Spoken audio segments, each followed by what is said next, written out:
Hola, yo soy el pastor Michael Galeano y quiero darte las gracias por visitar nuestra página, y en Gracia sobre Gracia creemos que Dios nos ha llamado para predicar el Evangelio de Cristo, para que vidas sean transformadas y así puedan impactar su familia, su iglesia y comunidad. Creemos que esto va a ser cada vez que la palabra de Dios es predicada, así que oramos para que estos videos Dios los use en tu vida, pero sobre todas las cosas que al ser impactado por la palabra de Dios tú comprendas que hay un llamado sobre tu vida y es unirte a una iglesia local para crecer junto con otros creyentes. Así que si tú vives en el sur de la Florida y no asistes a una iglesia, queremos invitarte. Ven, únete a Gracia sobre Gracia para juntos crecer y ser más como Cristo. Y si no vives en el sur de la Florida, encuentra una iglesia donde la palabra de Dios sea predicada, porque es la única manera que seamos transformados. Así que gracias nuevamente por visitarnos y espero que Dios use este recurso en tu vida. Puedes tomar asiento, familia, mientras que los niños están saliendo a su clase. Hoy es nuestro penúltimo sermón en la epístola, en la carta de Santiago. Si Dios permite, ya el próximo domingo vamos a terminar esta serie titulada Vive tu Fe.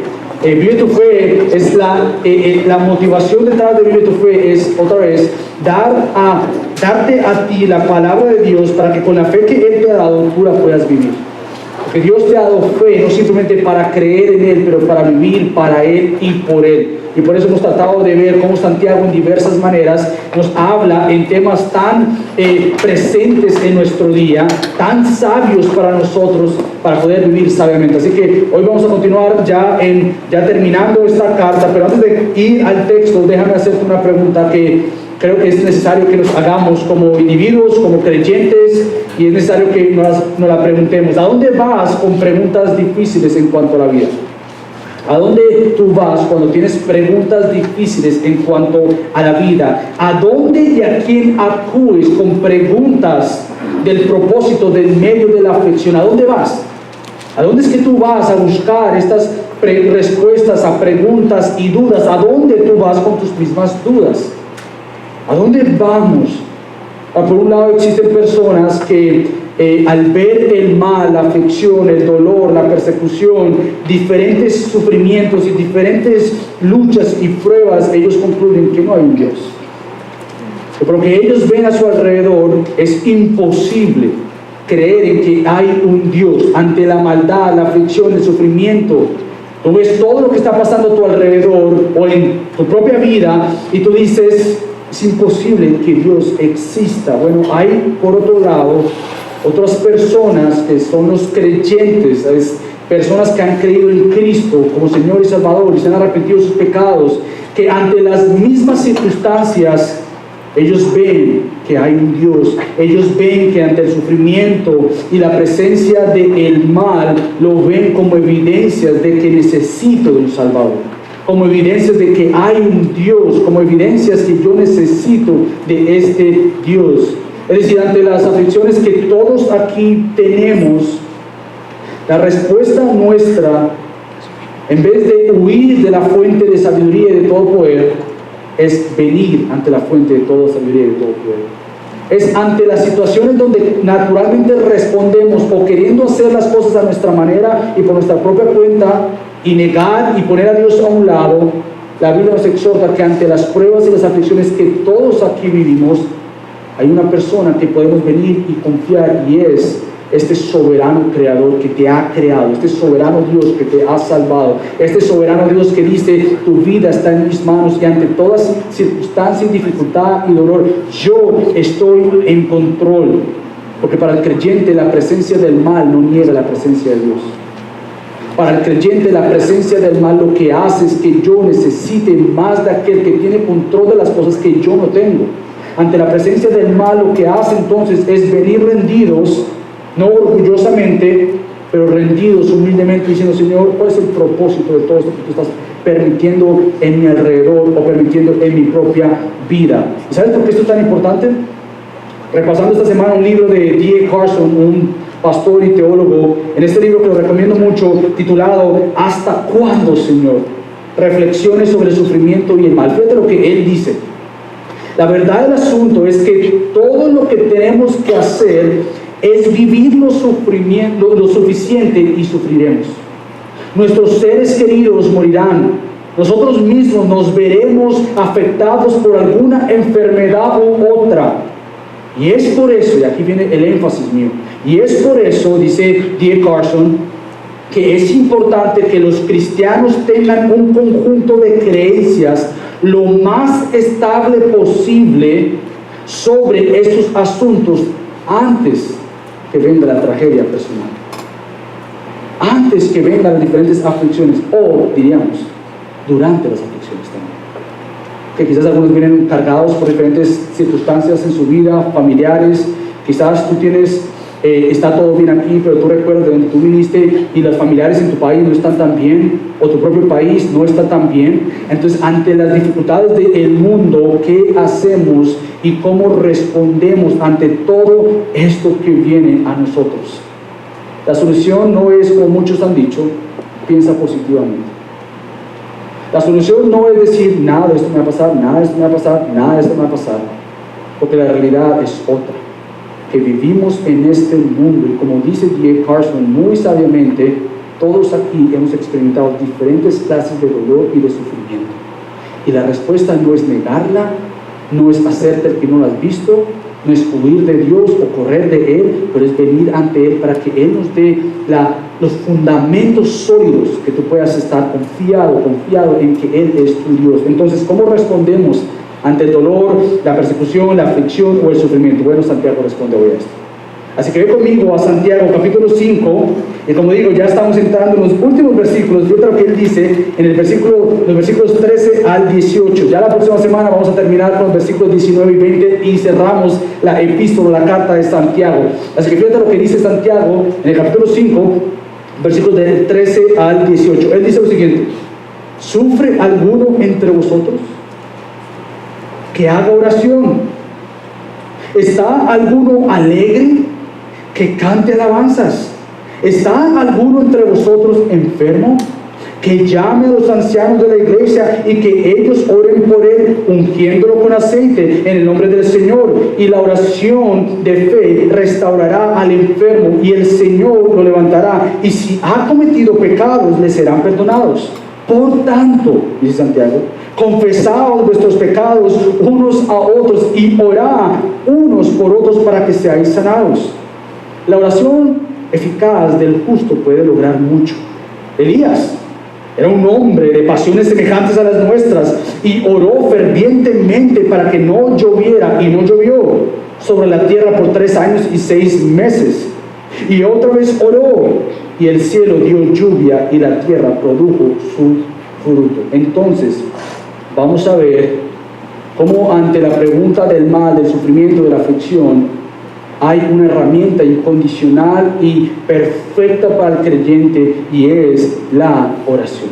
Pero lo que vamos a ver es, primero que todo, la oración en la vida del creyente. ¿Cómo se ve eso en tu vida como creyente? La oración en la vida del creyente. Número 2, vamos a ver la oración en la vida de la comunidad. Santiago se mueve del creyente a la comunidad. Y por último, si la misma pregunta le hicimos la semana pasada a Santiago, ¿será que es posible orar así? Él dice sí. Vean el ejemplo de la vida de Elías. Entonces, la oración en la vida de Elías. Entonces, vamos a ver primero que todo la oración en la vida del creyente, la oración en la comunidad y la oración en la vida de Elías. Así que comencemos con lo primero, y es este llamado a la oración del creyente. Nuevamente, Santiago ya está por terminar su carta. Yo he disfrutado mucho, y como lo he dicho, he aprendido mucho de la sabiduría detrás de Santiago, del libro de Santiago, para vivir vidas que realmente vivan su fe. Él ya ha mencionado anteriormente, si tú estuviste con nosotros desde que comenzamos esta serie, tú te diste cuenta que en Santiago capítulo 1, versículos ya del 2 al 8, él ya ha estado hablando que si algunos se encuentran en diversas pruebas, mantengan su gozo, tengan gozo, tómenlo por gozo. Y él ya estaba hablando en estos versículos que ante todas estas pruebas que nos vemos día a día, tenemos que entonces venir y confiar en el sabio Dios, en el Dios soberano, en el Dios que tiene control de absolutamente todas las cosas. ¿Pero por qué? ¿Por qué es que yo tengo que ver la prueba, la aflicción, como un medio donde yo encuentro mi gozo en Dios? ¿Por qué es que Dios usa las pruebas? ¿Por qué es que Él permite las aflicciones y las pruebas en mi vida? Bueno, porque la prueba de toda aflicción en tu vida, como Santiago dijo, de toda prueba, de todo dolor, de toda circunstancia difícil, es que Dios fortalezca tu fe. El propósito detrás de Dios usar el sufrimiento, el dolor y redimir el mal que es inevitable en un mundo caído, lo que Dios hace ante el sufrimiento tuyo y mío es fortalecer tu fe. ¿Sabes por qué? Que lo más importante para ti, aunque suene nuevo para ti, no es tu comodidad, no es lo terrenal, es lo espiritual. Dios está más interesado en quién tú eres aquí internamente que lo que tú haces. Por lo tanto, Dios usa toda prueba, aflicción, para entonces Él fortalecer la fe de cada creyente, porque lo que el creyente más aprecia o debe apreciar y valorar es su fe en Dios. Él debe valorar y apreciar, porque el deseo primario tuyo y mío como creyente, ¿sabes cuál es? Este deseo de conocer, deleitarnos en Él, amar a Dios y seguirle a Él donde Él quiera que nos envíe, porque el propósito de las pruebas es que tu fe sea fortalecida. ¿Y para qué yo quiero mi fe fortalecida? Porque yo quiero que Él fortalezca mi fe, porque en medio de la prueba tu fe va a entender y vas a crecer en saber quién te sostiene a ti, cuál es tu destino final, qué es lo que Él está haciendo en medio de la prueba. Una fe que sea fortalecida, una fe en que tú puedas decir: yo no estoy en control, pero Él sí está en control. Una fe que pueda decir: Él no me dejará. Una fe que diga: Él quiere formar a Cristo, mi Señor y mi Salvador, en mí. Una fe que nos da sabiduría y confianza en momentos de aflicción, que cuando no sabemos ni siquiera qué orar o qué pedir, como Romanos 8 nos dice, yo tengo la esperanza que mi Dios me fortalece en estos momentos para poder confiar y venir delante de Él. Fe aún en medio de las dudas. Fe en cuando tú no entiendes lo que está pasando. Fe en cuando todo se sale de tus manos. Fe en cuanto a preguntas que tú tengas y dudas que tú tienes. Tú puedes ser fortalecido en tu fe, en que Dios está contigo y para contigo. Por tanto, Santiago vuelve y le repite, como lo dijo anteriormente en el capítulo 1. Si están faltos de sabiduría, pídanla a Dios. Pídala a Dios, que es el Dios sabio infinito. Él les dará sabiduría. Pídanla a Dios. De alguna manera, Él ya le estaba recordando que lo mismo que dice acá, que si alguno está pasando por dificultades, Él dice: oren. Bueno, de alguna manera Él ya lo ha dicho en el capítulo 1, en medio de la aflicción, en medio de la prueba, nuestro vehículo seguro no es tratar de simplemente razonar que todo esté bien, tratar de entender que todo esté bien, sino en medio de la aflicción lo que tú y yo hemos sido llamados es ir a Dios. Las aflicciones de la vida no han sido dadas por Dios o permitidas por Dios para que tú trates de entender tu vida a tu misma manera, por tus mismos lentes, sino que tú dices: hay uno que es el sabio Dios, yo no lo soy. Yo dependo de Él, Él no depende de mí. Él no sufre, yo sufro. Por lo tanto, Él es el único capaz de darme a mí la esperanza y el gozo en medio de la aflicción, en medio del dolor. Por lo tanto, lo que hace Santiago aquí es recordarle a esta comunidad que si alguno está sufriendo, que haga oración. Ahora, la pregunta de Santiago no es esta pregunta como que vamos a ver si hay alguien que está sufriendo. No, él conoce su comunidad. De alguna manera, él escribió esta carta porque sabe que la comunidad a la cual le está escribiendo son judíos que están siendo esparcidos, están siendo escapando la aflicción, la persecución, están siendo oprimidos, están enfermos, tienen dolencias. De alguna manera, él escribe a una iglesia, a una comunidad que vive en la tierra. Él no le escribe a una iglesia que está en el cielo. Él escribe a una comunidad a la cual vive diferentes aflicciones, tal como tú y como yo. Pero lo que Él les recuerda a esta comunidad no es tanto si están sufriendo, sino a dónde están yendo en medio de la aflicción. Santiago lo sabe, él sabe que la comunidad está sufriendo, pero él les quiere recordar qué dirección están tomando en medio de la aflicción. Porque mi propósito de escribirles esta carta es que en medio de la aflicción, diría Santiago, es que ustedes se dirijan hacia Dios, que la meta tuya es a que veas más a Dios como glorificado, aún en medio de los sufrimientos y de las dudas. Ahora, Santiago no tiene aquí en mente algo particular cuando él dice, ¿sufre alguno entre vosotros? Este sufre. No tiene en mente algo en particular. Y eso es precioso. ¿Por qué? Porque más adelante él va a hablar de un sufrimiento específico y de la enfermedad. Pero antes de llegar allá, él dice, ¿alguno de ustedes sufre? ¿Sabes por qué esto trae tanto consuelo? Porque yo puedo hacer la misma pregunta. ¿Alguno de ustedes está sufriendo? Quizás algunos van a decir, depende de qué sufrimiento me estás hablando. Porque si es de enfermedad, yo no estoy pasando por ninguna enfermedad, pero eso no es lo que Santiago está diciendo ahorita. Va a llegar allá. ¿Qué tipo de aflicción ha llegado hoy? ¿Con qué tipo de aflicción ha llegado a la iglesia o a la comunidad, a este lugar? Porque si es cualquier tipo de aflicción y sufrimiento que tú estés pasando, tú tienes un Dios que te pregunta igualmente, como Santiago le preguntó, ¿estás sufriendo? Ven a mí, ven a mí. No, pero es que es un sufrimiento liviano, ligero, yo no voy a molestar a Dios con eso. Bueno, Dios es tu Padre y Él sabe por lo que estás pasando, aunque ante tus ojos sea algo mínimo, o ante la sociedad, no voy a decir que estoy sufriendo porque es que no estoy sufriendo como aquella persona. Bueno, Santiago lo único que hace es, alguno de ustedes está sufriendo, y lo que está buscando nuevamente es animar a la congregación, a la comunidad que Santiago le está escribiendo, que puedan venir confiando a este Dios, viniendo en dirección hacia Dios. Y esto es algo que nos identifica a todos. El sufrimiento que todos pasamos aquí, independientemente del nivel que tú le quieras colocar, todos aquí nos identificamos, de alguna manera nos entendemos, porque todos aquí hemos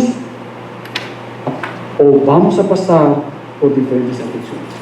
Por tanto, lo que Santiago quiere animarles a estos creyentes que en medio de la aflicción, cualquiera que sea, ellos puedan entender a su Dios, tratar de comprenderle, tratar de conocerle, pero también de tratar de ayudarse mutuamente. Pero no simplemente me refiero a que tú te vas a identificar con los mismos creyentes de la comunidad. ¿Sabes una cosa que nos une aún con aquellos que niegan a Dios? Aún aquellos que dirán, bueno, si hay un ser superior, no es Dios, pero yo sé que hay algo por allá arriba. O aún con familiares que quizás niegan a Cristo. ¿Sabes qué es lo que te identifica con ellos? No tu fe en Cristo, porque supuestamente no conocen a Cristo, pero es que tú también estás sufriendo como ellos.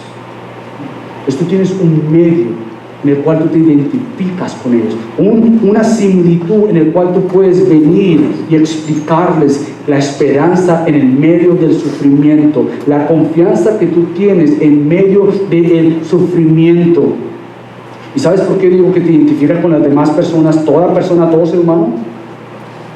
Porque todos vivimos en un mundo fracturado, en un mundo quebrado, en un mundo roto por causa de la maldad del ser humano, por causa del pecado del ser humano. Todos aquí vivimos bajo la misma creación, afectada por los mismos males y dolencias que son causados por causa del pecado de nuestros padres Adán y Eva. Después de Adán y Eva, todos vivimos bajo el mismo techo, por decirlo así. Todos vivimos bajo la misma casa. Todos experimentamos dolor y sufrimiento, pero otra vez la pregunta esencial es, ¿cómo vivimos con el sufrimiento? Con el sufrimiento. ¿Cómo vivimos y cómo respondemos ante noticias difíciles, tanto cercanas a ti o lejanas a ti? ¿Cómo respondes ante noticias que tú prendes la televisión y ves tanta maldad en otros países, tanta dolencia, y en vez de concluir, si hay tanto mal, no hay un Dios? Tú puedes decir, en medio de la maldad hay un Dios. Pues, ¿por qué comenzar hablando de el mal como consecuencia de la caída de Adán y Eva? ¿Por qué ir allá? Porque nuestra cosmovisión o la manera en que nosotros vemos el mundo comienza también desde ahí. Que Dios creó un mundo perfecto, donde no había dolor, donde no había sufrimiento, donde no había pecado. Pero una vez Adán y Eva pecaron, todo se cayó de alguna manera. Vino el mal a dar fruto en el individuo, pero también en la creación. Todo de ahí se vino hacia abajo. Y en vez de nosotros negar a Dios, la pregunta entonces es, ¿dónde encuentro la respuesta al sufrimiento de mi día a día? ¿Dónde encuentro las explicaciones para lo que hemos visto con esta caída moral y con todas estas maldades o esta maldad que hay en el ser humano? ¿Cómo respondemos? Bueno, algunos lo ignoran. No, yo no voy a pensar en eso, no quiero pensar en el mal, no quiero pensar, y quizás obviamos la realidad, o otros lo negamos. Otros, dentro de otras religiones, dentro de otros grupos, lo que ellos hacen es tratar de explicar el mal como si hay una falta en la creación. No quiere decir que ellos creen en el Dios de la creación, pero dicen, hay una falta en la creación, hay una falta en el ser humano, y por eso es que el mundo está como está, porque el mundo está como está por las mismas personas. Sin embargo, estos grupos o estas personas, como son los budistas, lo que ellos dirían es, sí, el mal es una normalidad en todo ser humano, sin embargo, la respuesta misma a este problema o la solución está en el ser humano. ¿Cómo se ve esto? Bueno, el budismo y el budista lo que busca hacer, como tantas otras religiones busca hacer, es hacer que si el problema soy yo, y lo eres, y yo lo soy, entonces la solución está en ti. ¿Cómo? Siendo una mejor persona, meditando, desprendiendo de toda energía negativa, tratando de llegar a este lugar de mejoramiento. ¿Para qué? ¿Cuál es la esperanza de esta cosmovisión de estas personas? Bueno, que en la reencarnación tú llegues a un lugar mucho mejor, que tú llegues a un lugar donde no sea lo que estás viviendo, sino que alcances ciertos méritos de bondad, llegas a ser lo mejor posible que puedas hacer, y entonces tú llegues a ser una mejor persona, cosa, animal, lo que sea que vayas a encarnar. Ahora, esto no da respuesta todavía al problema del mal, porque es ilógico decir que si el mal está en la humanidad y en la creación, la respuesta esté misma en la creación. Si el problema soy yo no lo puedo resolver. Si estamos donde estamos por la causa del hombre, la caída moral, la caída del hombre, el pecado, la maldad, si estamos en este mundo en el cual todos estamos, entonces no puede ser que la solución esté en mí mismo. El cambio yo no lo puedo hacer. Yo puedo pasar y subirme a una pirámide todos muchos años y meditar, estar fuera de lo que consideraría el pecado, pero sabes que el pecado está acá. Entonces, si la solución al problema del mal no eres tú, no soy yo, ¿de dónde viene la solución? Aquí es cuando viene la enseñanza del cristianismo. Aquí es cuando tú tienes una respuesta a estas difíciles preguntas de la vida, donde no le huimos al problema del mal, al problema de la aflicción, al problema del sufrimiento. Lo que decimos es que ante este problema hay una solución, y es que el mismo Creador trajo la solución, y la solución no es una cosa, es una persona. La persona no eres tú, la persona no soy yo, la persona tiene un nombre, se llama Cristo. Esa es la solución a la maldad, esa es la solución al problema del mal. Cristo es la solución. Por eso es que Él nos llama a que alguno está sufriendo, que haga oración. Y para Santiago la oración es una oración personal, a que Él sea mejor. Para Santiago oración no es meditación en ti mismo y despojarte de ti mismo y vaciarte de ti mismo, como muchas prácticas quieren hacerlo. Vacíate de ti mismo. No, la oración para Santiago tiene en mente una persona, y es Dios. Porque la solución misma ante el mal, el problema, o tratar de entender y sobrellevar las aflicciones de la vida, es que tú las deposites sobre alguien. Que tú confíes que el mal mayor de tu vida es el pecado que reside en ti y en mí. Y esta solución enorme no puede ser por ti, pero fue por Cristo, que vivió una vida perfecta y que murió una muerte en la cual tú tenías que morir como yo tenía que morir, pero que Él fue resucitado. Por eso acabamos de cantar esa canción. Porque la idea detrás del problema del mal es que tú abras tus ojos, levantes tu mirada y veas los problemas terrenales y digas, hay algo que está más allá. Si el marco de tu vida es algo inmanente, temporal, terrenal, solamente aquí, y tú no puedes elevar tu vista y decir, hay algo más. Hay algo más de lo presente, de lo temporal, hay algo más. Este algo más, nuevamente, es este Dios que trasciende todo lo creado y que nos ha dado esta gran bendición de momentos de duda, dolor y aflicción. Tú tienes un lugar a donde ir. ¿Y dónde es este lugar? Bueno, fíjate lo que dice el autor de Hebreos, capítulo 4, versículo 14. Teniendo pues un gran sumo sacerdote que trascendió los cielos, Jesús, el Hijo de Dios, retengamos nuestra fe, porque no tenemos un sumo sacerdote que no puede compadecerse de nuestras flaquezas, Este no es nuestro sumo sacerdote, este no es nuestro Salvador, sino uno que ha sido tentado en todo como nosotros. Pero a diferencia de nosotros, Él no tiene pecado. Por lo tanto, acerquémonos con confianza al trono de la gracia para que recibamos misericordia y hallemos gracia para la ayuda oportuna. Es maravilloso que en momentos de flaquezas, de debilidades, esta palabra quiere decir debilidades, quiere decir de ciertas dolores nuestros que pasamos y vivimos, estas diferentes pruebas y aflicciones, Santiago dice, ora. Y el autor de Hebreos dice, sí, en medio de la debilidad, de la aflicción de tu vida, del sufrimiento de tu vida, en vez de aislarte y creer que tú eres el único que está viviendo esa situación, tú tienes confianza si has creído en Cristo, que hay un trono que se llama el trono de la gracia, que es el trono de Dios, que por medio de Cristo tú puedes acceder 24 horas al día, no importa la aflicción que tengas, los sufrimientos que tengas, tú puedes venir humildemente y recibir ayuda oportuna para el momento oportuno, no importa las circunstancias que estés viviendo.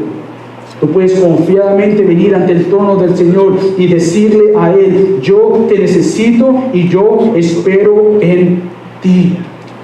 Pues Santiago dice, si alguno sufre, ore. Pero inmediatamente dice, si alguno está alegre, cante. La pregunta sigue siendo la misma.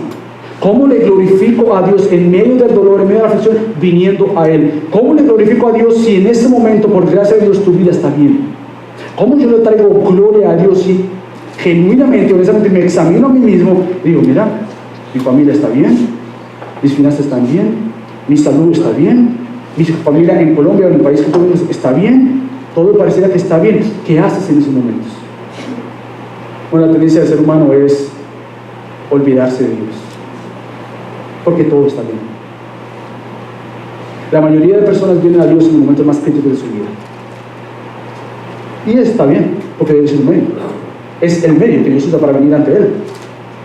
Pero también muchas veces Santiago dice, ¿están alegres? Y algunos dentro de su comunidad dirían, sí, yo estoy alegre, sí, yo estoy bien. Él dice, cante alabanzas. Entonces la idea es que tanto en momentos difíciles tú accedas, vengas a Dios, le glorifiques a la independencia de Él, pero también si hay momentos donde todo pareciera que estuviera bien, tú puedes venir delante del Señor confiando y dando gracias porque estás bien. Dando gracias que Él ha guardado tu vida, dando gracias en todo momento, con acción de gracias, dice Pablo en Colosenses capítulo 3, venid delante del Señor, con acción de gracias. Muchas veces cuando la gente me pregunta, yo no creo en Dios porque ¿cómo puede ser posible que Dios permita esta u otra situación? Yo no creo en Dios porque ¿cómo puede ser posible que Dios permita un huracán, un terremoto? Y mi respuesta es, más bien la pregunta es ¿por qué Dios no permite más de esto diariamente? ¿Cómo Dios permite que haya pobreza en tal lugar? Mi pregunta es ¿por qué Dios permite que tú tengas tanta abundancia? ¿Cómo puede ser posible que Dios permita tantos niños sufriendo allá? La pregunta es ¿por qué no es la realidad de todo el mundo? En medio de la aflicción, en medio del dolor, vemos la bondad de Dios, el cuidado de Dios, la soberanía de Dios, que de alguna manera ante un mundo caído Él todavía está redimiendo, salvando, guardando, y lo que Él ha prometido es que habrá un lugar donde esas preguntas ya no sean necesarias. Y ese lugar fue comprado por la persona de Cristo y nuestra confianza está en Él. Por lo tanto, tanto en momentos de prueba como en momentos de felicidad, Santiago dice, busquen a Dios. Y la pregunta entonces sigue siendo, ¿qué tipo de alegría o cuándo es que yo estoy alegre? Bueno, Santiago está hablando de esta emoción, de este sentimiento, de esta actitud, de esta emoción, la cual siempre es posible a pesar de mis circunstancias. De ahí donde él dice, ¿algunos están en pruebas? Tengan gozo. Porque el gozo del creyente no se basa a sus circunstancias. El gozo del creyente se basa en su Señor que gobierna toda circunstancia. Porque la persona que tanto está sufriendo tiene posibilidad de experimentar gozo verdadero. Porque su Dios con toda esa situación, como la persona que no está sufriendo, puede experimentar gozo verdadero, porque su Señor, el cual gobierna, está proveyendo, está dándole a esta persona. Por lo tanto, ahora Santiago ya se mueve a una situación más específica. Y si alguno está sufriendo, cualquier tipo de sufrimiento, vengan a Dios. Alguno está alegre, vengan a Dios. Ahora, yo estoy enfermo. Él menciona esto. Y aquí es cuando Santiago ya menciona entonces esta dolencia del cuerpo físico. Y de nuevo, la realidad es que todos aquí vamos a pasar por dolencias del cuerpo, unas más y otras menos. Una enfermedad que sea curable, como una enfermedad que a menos de que Dios obre, es incurable. Todos aquí, de nuevo, lo que nos identifica como seres humanos es que todos vamos a llegar al punto donde vamos a entender que mi esperanza no está en este cuerpo físico, en esta morada temporal, sino una morada celestial con nuevos cuerpos. Por lo tanto, Santiago dice, bueno, ¿qué hago mientras que llego allá? Y estoy viviendo la aflicción de una enfermedad física. ¿Qué hago cuando viene esta enfermedad a mi vida? Él menciona ahí la importancia de los ancianos en la iglesia. Nosotros creemos que Dios ha dado hombres, ancianos, y cuando me refiero a ancianos, bíblicamente no me refiero al término que conocemos como personas ya mayores. Aunque hay pastores que son mayores como hay pastores que son jóvenes, el término de ancianos quiere decir este pastor. Dios ha dado a sus iglesias pastores en iglesias locales, y por eso es que Él conecta la enfermedad de este individuo con el pastor de su iglesia local. Y Él entonces llama y dice, la idea es, llamen a estos pastores a que oren por usted que está enfermo. Si tú estás enfermo, llama al pastor, llama a los ancianos de la iglesia para que oren por ti. Ahora déjame aclarar esto, porque la esperanza no puede estar puesta en el pastor. Aunque tú llames al pastor, la esperanza no está en que él tiene más acceso a ti, a Dios, que tú tienes a Dios. La idea de que Santiago diga, llamen al pastor, llamen a los ancianos, llamen a los pastores, es porque de alguna manera es el trabajo, el oficio pastoral. Esto es una de las maneras que cuidamos a la congregación del Señor. Esto es una de las maneras que Dios me ha permitido estar con muchos de ustedes en momentos difíciles, en momentos donde lo único que estamos orando y ya la persona muere. Son momentos donde uno como pastor, su oficio es venir y acudir y proteger, de alguna manera guiar, liderar, apuntar, traer esperanza al Dios que realmente está nuestra esperanza. El punto no es que Santiago use a estos pastores como aquellos donde en sí tengan de alguna manera poder y que nuestra esperanza esté puesta en ellos. Y quiero aclarar esto por nuestro contexto en donde estamos, donde de alguna manera se ha elevado tanto el oficio pastoral equivocadamente, donde la confianza está en que si este pastor ora por mí, yo me voy a sanar. Ahora, yo no estoy negando que ciertas personas tengan el don de sanidad, y vamos a entrar en ese momento, y tengo que hacer la aclaración de esto, por el tema que muchos de ustedes que vienen de un trasfondo, donde la confianza está en que si esa persona va a venir a mi ciudad con el don de sanidad, yo tengo que ir allá porque él en sí tiene el don de sanidad. Ahora, déjame tratar de aclarar esto, porque sí, Dios ha dado este don a su iglesia, pero el problema viene en cuando se le da más confianza. Nuestra esperanza está en aquella persona que dice tener ese don, como que si esa persona en sí mismo tuviera la fuerza, la autoridad, el poder de decir sano es, esa persona tiene que sanar. Esto no es lo que Santiago está diciendo aquí en absoluto. Él no está tratando de decirle a esta persona, llama a los ancianos y es seguro que va a ser sanado. Llama al pastor y es seguro que Dios te va a dar sanidad. Esto no es lo que está diciendo, porque la persona que tiene este don es una persona que ha reconocido primero que todo que viene de Dios y por lo tanto le espera a Dios. Como lo dijimos, Santiago mencionó, nosotros no podemos controlar ni el futuro, ni siquiera el presente, ni el pasado, pero Dios sí lo puede controlar.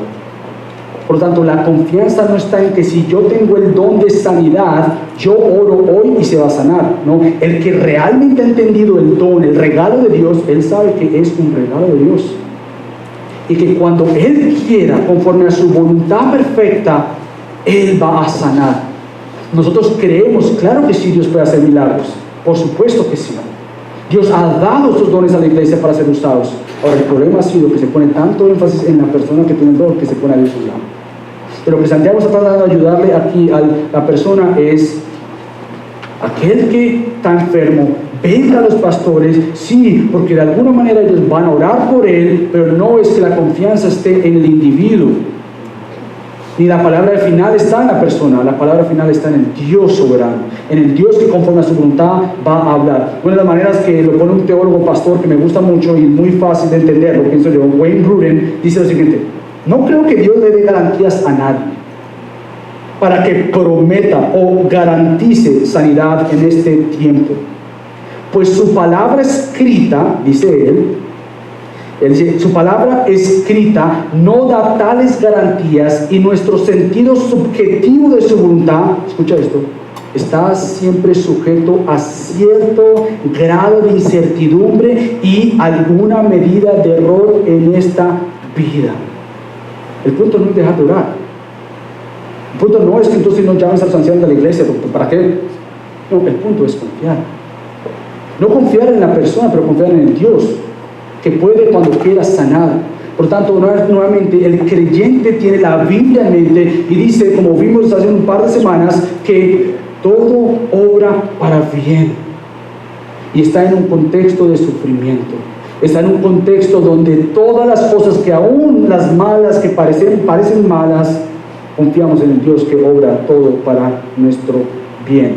Ahora, usualmente si se pone tanto énfasis en la persona que tiene este don, algo pasa muy seguido en este tipo de movimientos, y es que si tú no eres sanado es porque tú no tienes fe. Es interesante porque lo que está haciendo Santiago aquí no es apuntar a la fe del que está haciendo, el que está orando. La fe es el que está orando. Santiago conecta estas dos ideas y él dice, si alguno de ustedes está enfermo, que llame a los ancianos de la iglesia y que ellos oren por él. Y empieza el versículo que dice, y la oración de fe, ¿la oración de quién? Del que se le fue llamado para que ore.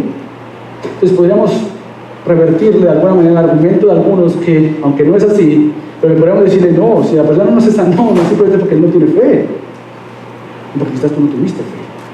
Pero sería igualmente caer en argumentos humanamente, porque otra vez los argumentos no simplemente se quedan aquí entre nosotros, los argumentos tienen que elevarse hacia Dios.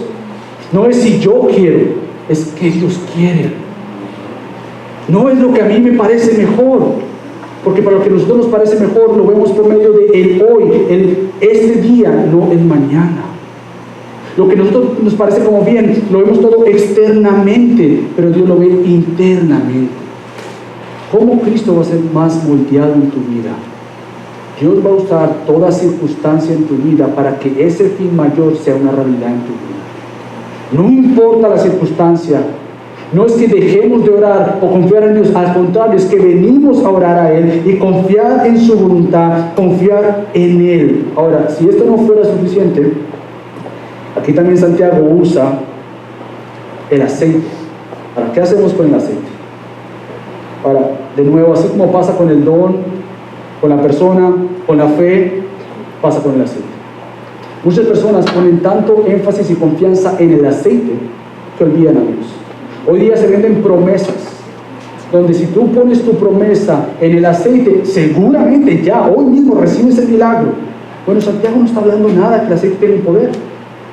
El aceite no tiene ningún poder por sí solo. El don no tiene ningún poder por sí solo. Todo depende de Dios. Y lo que hace Santiago al usar el aceite es conectar el oficio del sacerdote del Antiguo Testamento, que él usaba el aceite para ungir, para separar tanto personas como objetos delante de la presencia de Dios. Y lo que hace Santiago aquí entonces es decir que parte del oficio pastoral es que cuando esté orando por esa persona se le pone aceite simbólicamente, para cuando yo ore por esa persona, de alguna manera simbólicamente, yo estoy ungiendo, separando, presentando a Dios, para que Dios obre según su voluntad y según su propósito. No es que el aceite tenga una obra milagrosa, no es que la persona tenga un poder único que él tiene, y por eso es que se venden tantas cruzadas o movimientos, por decirlo así, que hay una persona que tenga el don. Si hay personas que tienen el don y las puede haber, porque la Biblia lo ha dicho, ese don siempre está de alguna manera sujeto a la voluntad de Dios. No podemos hacer ni del aceite, ni el don, ni siquiera misma la fe del creyente, porque el creyente puede tener fe que Dios me va a sanar hoy, Pero el creyente dice, yo voy a tener fe en lo que Dios quiere para mí. Porque yo no puedo poner a Dios a mi mismo nivel. Él es Dios. Él es Dios. Porque el ejemplo tenemos varios. Cristo dijo, pasa de mí esta copa. Pero no se la voluntad, hágase la tuya. Pablo rogó 3 veces por algo que ni siquiera entendemos qué era. Si era una enfermedad, si eran de alguna manera ataques de Satanás, no se sabe qué era lo que Pablo estaba orando para que Dios le quitara, pero él 3 veces le rogó al Padre y Dios dijo, bástate mi gracia, porque mi poder se perfecciona en la debilidad. Por lo tanto, cuando Santiago dice, envíen, llamen a estos pastores, que los unjan con aceite, que tengan fe, no está diciendo que es que eso va a pasar. No, es si Dios quiere conforme a lo que Dios quiera. Ahora, hay otro tema importante aquí que tengo que mencionar. Y es que tiene que ver todo esto con que Santiago dice, el Señor lo levantará, otra vez, el Señor lo levantará. Muchos dicen, ahí dice, bueno, es si el Señor lo levantará conforme a su voluntad. Lee toda la Biblia y encontrarás eso. Es conforme a si Él quiere. La promesa no es el que se va a hacer. La promesa, lo que te está diciendo, el Señor lo levantará.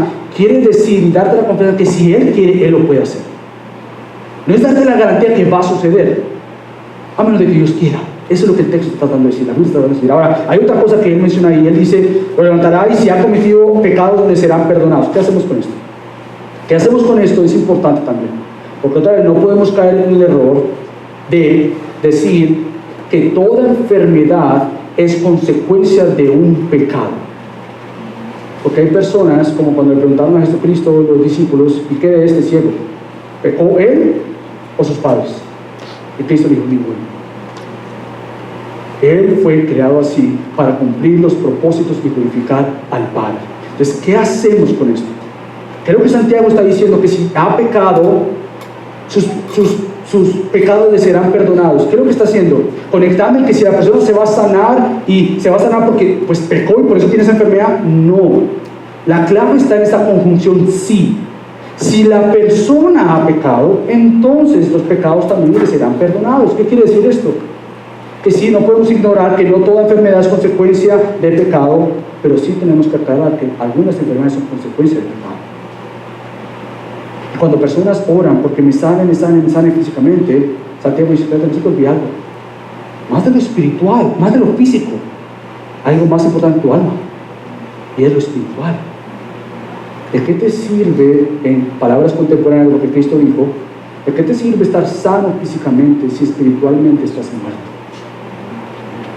Por tanto, Santiago no va a hacer que se nos olvide a la comunidad y decir, vengan, oren por mí que estoy enfermo. Sí, pero examínate a ti mismo, que puede ser, no es siempre así, pero puede ser que la enfermedad que estás pasando es consecuencia de un pecado. Por lo tanto, examínate para ver si hay pecado en tu vida.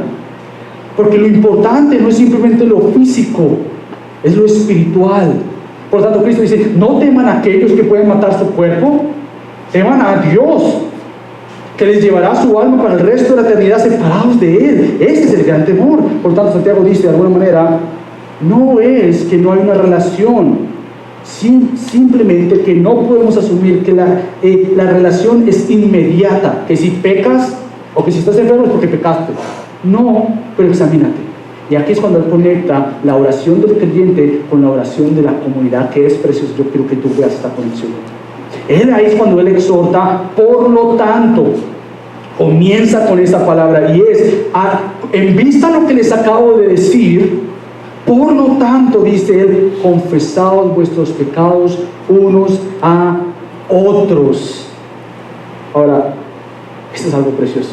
Por eso es que somos iglesia. Por eso es que somos iglesia, porque la iglesia es la familia de Dios. La iglesia no es simplemente el edificio, la actividad que tú vas el domingo. La iglesia es la familia de Dios. Y no simplemente, Santiago dice, llamen al pastor, pero lo precioso es que llamen a otros dentro de la familia de Dios. Confiésense los pecados unos a otros o unos con otros y orad unos por otros para que seáis sanados. Es interesante que Santiago no simplemente menciona al pastor, pero menciona el poder también de la oración de la iglesia. No simplemente es el venir ante el pastor, pero cómo como discípulos de Cristo nos motivamos y nos apoyamos y nos exhortamos mutuamente a ser más como Cristo. Y parte de ser más como Cristo es entender que hemos sido una familia comprada por Dios para ser precisamente esta familia del Señor. No venimos el domingo a la iglesia para ser aprobados por el hombre, aplaudidos por el hombre, ni tampoco para que seamos aceptados por las personas. ¿Sabes cómo venimos los domingos y todos los días de nuestra vida? Venimos como iglesia, la familia de Dios, siendo aprobados y aceptados por Dios en Cristo y adoptados por medio del Espíritu Santo a la familia de Dios. La iglesia es entonces la comunidad, la familia de Dios, y aquí es donde nosotros entonces podemos orar mutuamente. Ahora, ¿cómo se ve esto en la iglesia de Gracia sobre Gracia? Porque si está ahí lo queremos practicar. Lo que está ahí en la Biblia entera y mayormente en estas cartas del Nuevo Testamento, que hay imperativos que son aplicativos para nosotros como hoy. ¿Cómo se ve el confesar nuestros pecados unos con otros? ¿Cómo se ve esto en práctica? Bueno, como lo dije hace unos minutos, nosotros creemos que somos discípulos de Cristo, haciendo discípulos para Cristo. Todos aquí tenemos el gran privilegio de encontrar familias, amigos genuinamente que nos amen verdaderamente. Cuando yo digo amar verdaderamente, no me refiero a lo que la cultura de hoy dice y define lo que es amar. Para la cultura de hoy, amar es acéptame como soy. No me cuestiones, no me digas que lo que yo estoy haciendo está mal, simplemente ámame. Bueno, el amor bíblico no es eso. El amor bíblico, el cuidado verdadero mutuamente es que con gracia y con amor nos exhortemos mutuamente a ser más como Cristo. Y parte de la exhortación de ser más como Cristo involucrará el que seamos honestos, humildes, amorosos unos con otros. En una comunidad de fe, siendo diferentes por Cristo. Siendo una comunidad que sea radicalmente transformada, genuinamente elevando la seriedad de su pecado porque ha elevado la santidad de su Dios. Por tanto, lo que Santiago está tratando de decir es que sean practicadas esta confesión entre nosotros, donde genuinamente busquemos exhortarnos a vivir nuestra fe siendo diferentes. Que tengamos tanto amor por Dios y por su obra que Él ha hecho en ti, por medio del sacrificio de Cristo, que para mí no sea un tema personal, que tú estás pecando, no, es tu culpa. Si eres tú, menos mal yo no tengo este pecado en mi vida, pero es decir, ¿cómo con amor nos ayudamos mutuamente? ¿Cómo con amor ustedes me ayudan a mí a ser más como Cristo? ¿Cómo, como siempre les he dicho en varias ocasiones, que aunque yo sea el pastor no quiere decir que yo sea perfecto? ¿Cómo algunos de ustedes se han visto algo en mí, genuinamente me pueden tomar a un lado con amor y con gracia y decirme, pastor o Michael, usted se equivocó, usted habló mal? O yo lo vi que usted respondió así. Una de las razones por las cuales queremos genuinamente ser hospitalarios es porque realmente cuando tú vengas a mi casa, yo quiero que tú veas cómo yo estoy con mi esposa. No porque yo lo hago todo perfecto, pero es porque en momentos que yo voy a hablar de que estás impacientemente como lo hago, tú puedas con genuino amor y cuidado decirme, Michael, vi cómo respondiste, vi cómo tú le dijiste a Priscila, vi cómo tú le dijiste en esa situación. ¿Por qué? Porque yo te necesito a ti. Y por eso que Santiago dice, confesaos los pecados unos a otros. Confesaos los pecados unos a otros porque tomamos en serio el pecado nuestro y nuestra tarea de ser discípulos para Cristo. Ahora, la idea de confesar nuestros pecados, aún en momentos de enfermedad, es por lo mismo. Es porque lo primero que hacemos es decir, mira, estoy enfermo, ¿puedes orar por mí? Pero ¿qué si Dios crea una cultura bíblica, que es la que nosotros vemos en la Biblia, donde siempre vamos a pedir oración por nuestra enfermedad física? Pero ¿qué si yo levanto una cultura bíblica donde digamos, ora por mi salud espiritual? Ora porque he visto esta tendencia en mi corazón de ser impaciente. Ora por mí porque he visto esta tendencia en mi corazón de mirar hacia donde no debo mirar, acceder a donde no debo acceder, de excederme donde no debo excederme. ¿Cómo entonces trabajamos mutuamente? No para ser una comunidad superficial, porque en el mundo hay relaciones superficiales. Pero cuando somos una iglesia que nos amamos genuinamente, ahí es cuando conocerán el amor de Dios. Porque cuando nos amamos genuinamente, vamos a apoyarnos genuinamente, ayudarnos. Entonces lo que dice Santiago es que aquel que se examina mutuamente y ver si hay pecados, entonces puede que cuando él ore por sanidad y honestamente ha visto si hay pecados en su vida, Dios responde esa oración. que Dios responde esa oración. Pero Dios no se va a mover, no va a traer avivamiento en su iglesia cuando hay pecado en su iglesia, cuando hay pecado oculto en su iglesia. Por tanto, el llamado es ser una comunidad que eleve tanto la seriedad del pecado, porque entre más se eleva tu pecado, más se eleva tu Salvador. Entre más se eleva tu Salvador, más vas a ver tu pecado. Otra vez, una comunidad donde genuinamente nos amemos, y creo que ya hemos caminado un tiempo donde hay algunos de ustedes que ya se conocen, y si tú estás llegando a la comunidad de gracia, quiero decirte, no somos tu familia. Y aquí no estamos para que tú nos veas como unos más altos que tú, estamos para que nos veamos ojo a ojo, apuntándote a Cristo, siendo como Cristo. Por eso Santiago habla de la importancia de orar juntos, porque dice, porque la oración eficaz del justo puede lograr mucho. La oración es poderosa. La oración del justo que viene delante de Dios por la justicia de Cristo, por lo que Cristo ha hecho por su vida, es esta oración que tiene como promesa que su Dios, su Padre, lo va a escuchar. Que cuando oremos por un avivamiento, no nos olvidemos de orar porque Dios siga haciendo de Cristo más en mí. Que cuando pidamos que Dios nos movilice como iglesia, tanto localmente como globalmente, cuando oramos por esas tribus no alcanzadas, que lo primero es que digamos, Señor, haz de tu comunidad una iglesia que cada vez más entienda la seriedad del pecado, porque si lo vemos aquí, lo veremos allá. Y si no le vemos la seriedad del pecado, simplemente vamos a ver a este grupo de personas adorando a ídolos y decir, bueno, la cultura de ellos. No.